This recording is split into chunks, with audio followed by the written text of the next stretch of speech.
আজ বাঙালির ভালোবাসা দিবস। প্রেম আর ভালোবাসার অনন্ত বিরহের বহিঃপ্রকাশ ঘটানোর দিন আজ।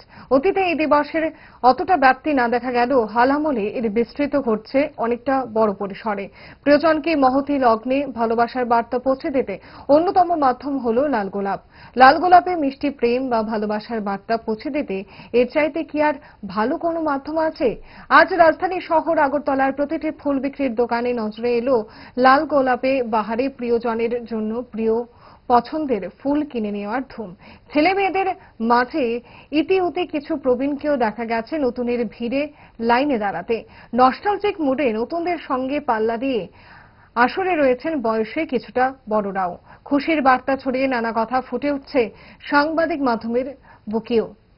প্রাপ্তি আর অপ্রাপ্তির সুখ কিংবা দুঃখ ভাগাভাগি করে নেওয়ার চেষ্টাও চলছে সমান তালে। উৎসবের মেজাজে আর খুশি আনন্দের বর্ণচ্ছটায় প্রেম দিবসের ভিড়ে উদ্দীপ্ত ভাবনায় যারা ফুটছেন তাদের কি প্রতিক্রিয়া শুনে নিন। अपने दोस्तों के साथ हुई और खुद को हम लोग खुद से गिफ्ट दे रहे हैं। बिग सेल्फ लव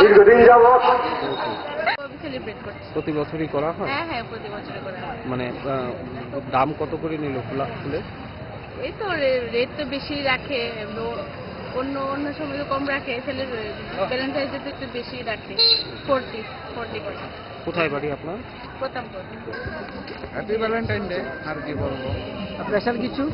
হ্যাঁ স্পেশাল কিছু স্পেশাল বলতে ওয়াইফকে প্রপোজ করব, আগে ফুলটা কিনে নিই, তারপর এখন মাত্র আসলাম। সকাল থেকে কি প্ল্যান ছিল আজকে? আজকে তো দিন। হ্যাঁ, প্ল্যান তো সকালে, কাজে কর্মে আর সারাদিন অফিসে হয়নি। ভালো খাবার দেখে অম্বলের কথা মনে পড়ে, তার সমাধান তারা। 5 দশক ধরে গ্যাস, অম্বল ও পেটের সমস্যার একমাত্র সমাধান গ্যাস নল।